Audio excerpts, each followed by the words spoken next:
What if I told you it's incredibly easy to get ahead of 99% of software engineers, and realistically speaking, it's only going to require 45 minutes of your day? Now, before we jump into it, if you're a software engineer going on YouTube, your algorithm probably looks something like this. You have one portion talking about cloud code, you have one portion talking about AI agents, and then you have a completely different portion talking about the job market and how it's doomed. But case in point, most software engineers, whenever they're thinking of getting ahead of other people, they're pretty much all defaulting to the same exact things.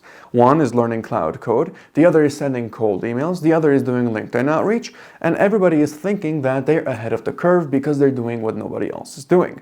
However, what people tend to forget is that the same exact audience of software engineers that's trying to get ahead of other people, so I'm going to call these the ambitious developers, are most likely consuming the same exact content from the same exact creators across different channels, be it Instagram, be it YouTube, or whatever. So most of the information that's out there is not only unique to you. This is why you see the same exact reasons why cold email has started to work less and less, why LinkedIn outreach has started to work less and less, because more and more people are now doing it. We have a lot more entrepreneurs now in this day and age than we've ever really had before. And you see this shift entirely, playing right in front of your eyes. Think back to about 10 to 15 years ago, content on YouTube was not business friendly, at least not to this degree. Now, most creators are comfortable talking about entrepreneurship, and even in a software engineering space, we're seeing a very big shift towards entrepreneurship.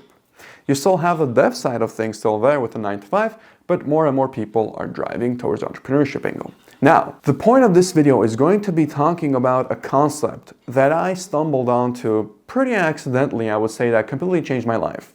And I'm going to refer to this concept as the local celebrity. A little about myself. My name's Vigo, for those of you who don't already know me, and I started off as a developer. I've been in the tech space for already over a decade, and I started off as a robotics engineer, climbed my way up in the private sector working for NASA, and then jumped into the public sector as a software engineering consultant. Went from a junior all the way to a manager in 3 years, got to about $250,000 compensation, and then quit to found my own firm. At the time that I quit to found my own company, it was around November 30th, 2022 when ChatGPT released. So I was one of the first people to take advantage of the AI hype and actually build an AI consulting firm targeting businesses here in LA, in my local area. What I ended up discovering when I did this was, in my opinion, the future of what it's going to look like for software engineers to get ahead of 99% of people. And I discovered it completely by accident. What ended up happening is, throughout the years, as I was learning how to get clients, as I was learning how to grow my business, as I was learning how to utilize my skills to make an income outside of a 9 to 5, I ended up stumbling across a very peculiar strategy, which was that I understood that cold email simply is not as consistent as people say it is. LinkedIn outreach also isn't as consistent as they say it is. Upwork marketing is very just unfortunately tiring and very frustrating. Reddit marketing even more so. And I was seeing that this was the content being pushed out, and yet none of these methods were working for me, at least in the beginning. So what I had to do was figure out, how do I get clients without these methods? Because these methods were not working, or maybe I was lacking enough initially to make these methods work. And so I had to think of more creative ways of how to approach this particular topic at hand of client acquisition as a software engineer, not relying on my 9 to 5. And it led me to pretty much picking up the phone, calling everybody in my network to try and pitch them. It led me to walking into businesses in my local area in person. It led me to find specific events, such as a Chamber of Commerce, such as a BNI, such as other business-oriented meetups in my city. And over the course of a year, 2 years, as I started growing my firm, I began to realize something. And it was that I reached the 7-figure annual recurring revenue mark, and I had not used too much of the most popular acquisition methods when it came to growing a business. I hadn't run too many ads. My primary acquisition didn't come from cold email. It didn't come from any of these things. Instead, it came from building my presence on a local level. In fact, so much so that my name and my firm's name became synonymous with pretty much AI. So at any given moment, if there was talk about AI and being incorporated into a business, if it was in these particular cities within LA, my name was going to come up associated with that fact. And when I talked to other business owners, I realized that I was in a somewhat of a peculiar and interesting place because I didn't have the same lead flow problem that other businesses had. Sure, I had some shortage of leads and clients month to month. Obviously, you have that fluctuation. Business isn't always up. There's ups and downs. But I never had that problem of I consistently had to spend more money on ads or I consistently had to send out more outreach. I knew that if I just stuck to what I was doing, I was going to grow. So I thought back, I decided and I said, wait a minute. If I did this, can I recreate this for other software engineers? And that's how Code to CEO actually came to creation. And inside Code to CEO, countless other software engineers went from completely just working at a 9 to 5 to founding their own businesses and being able to quit their jobs. And they're able to make a lot more money than they were able to before with the same exact local celebrity model. So what is this? What is this local celebrity model and how do you use it to get ahead of 99% of software engineers? Well, case in point, it's essentially a way to localize your skills to become a celebrity of sorts on a local level. It could be to a city, it could be to maybe a state even, right? It could be to a nation, it could be to a country, obviously down the line. But the goal is to make your name synonymous with whatever it is that you're going to be helping people out with.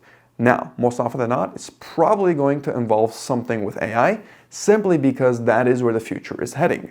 Back in the day, right, you had the same exact problem with the Industrial Revolution, and better analogy would be when smartphones first came out and they were equipped with a camera that people were able to take pictures. Everybody thought, okay, professional photographers are going to be replaced because who's going to need them if I can just take out my phone and take a pic? But what ended up happening is professional photographers now are able to charge more because when everybody is able to take a picture, a good picture becomes a lot more valuable. And you see the same thing happening with AI. If everybody can code, right, at least to a certain extent, good code becomes a lot more valuable. And when I say good code, it's all about choosing the right problem and using that code to solve something meaningful. So this is the way you get ahead of 99% of software engineering. It's not by doing the same thing everybody else is doing. It's not by making random side projects using cloud code. It's not by sending random cold email outreach messages. It's not by sending random LinkedIn messages. It's understanding that fundamentally speaking, the world is changing towards mass adaptation of AI. It's understanding that boomers, as they pass away and then they pass down whatever they have to the next generation, more and more people are going to be more susceptible to the adaptation to AI. And thus, businesses have really no choice to adapt to AI or they are going to be out of business for the lack of a better word. And understanding this particular fact, it becomes extremely obvious what you should do as a developer, especially if you're located in the United States, is to localize your name, localize your skills, and focus on owning a very small subset in your city. You don't have to own all the niches, even one particular problem that you use AI to solve. You host events in your own city, you join a chamber of commerce, you give talks, you create LinkedIn content, you create other content that's once again focused on your location, and you try to get your name out there. Over the course of a year, 2 year, 3 year, you will build up a natural pipeline of clients constantly coming your way, and you will build up a reputation in your city for the AI guy or the software guy. And I've seen this time and time again, especially with Dom, one of our founders from Code to CEO, who's based in Sydney, Australia, and became a cloud community ambassador. And just from that alone, hosting events and really becoming the local AI guy, he's been able to have an influx of opportunities that now he can't even handle himself and needs more people to help him out. So there's a variety of ways I can talk about how this is the future, how this is you're going to use to get ahead. But the most important thing you need to understand is, okay, Bago, how do I get started? Well, first thing you're going to need to do is start from the basics. Understand what your location has to offer you. What does your city have to offer you? What is it composed of? I'm not going to lie here. If you are located in, let's say, some third world countries, this opportunity is going to be less feasible for you, obviously. That's not to say you won't be able to get results, it's just going to be less feasible. This I highly recommend for mostly individuals located in Western countries, such as North America, right? All the countries in North America, alongside most of Europe, at least on the Western side. And the goal, once again, is to start off building a service-based business as a software engineer, providing services for businesses, and slowly but surely making your name known and potentially productizing that down the line. We've seen this with Chandra as well, located in Boston. She started off in a hospice and home healthcare space, gave talks at a local chamber of commerce, garnered a reputation for being the AI person in the city, and over time, as she solved more and more problems using a service, she ended up productizing a SaaS specifically tailored to hospices and home healthcares. And now her name is synonymous with AI, meaning most individuals are going to go to her when they want to adopt or when they want to talk about anything AI related. And keep in mind, most of the individuals in your city are going to trust you a lot more than anybody else outside of that city simply because you are local to them. So this is the strategy. This is how you, as a software engineer, can make sure that you will not only stay safe from the AI wave that is coming, but you will be able to create generational wealth within the next 3 to 5 years if you set the foundation right now and focus on localization. You might be asking, but Bugo, isn't that going to limit me? What about the online world? Who's to say you can still do the online world? All the events that you'll be hosting on a local level, all the things that you'll be able to go to, all the clients that you're going to be able to get, you can once again post all of that online and the cycle feeds itself. You get all that credibility, you post it online. From online, you get more and more inflow of customers that will lead you back to having more credibility, and so the cycle repeats.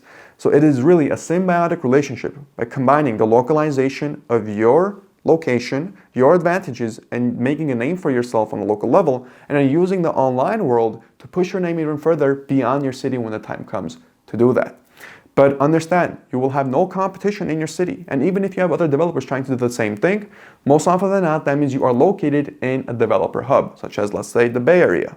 And if that is the case, there are so many opportunities out there that you can have a very small piece of a very, very big pie, and that is going to be still more than enough for what you want to do.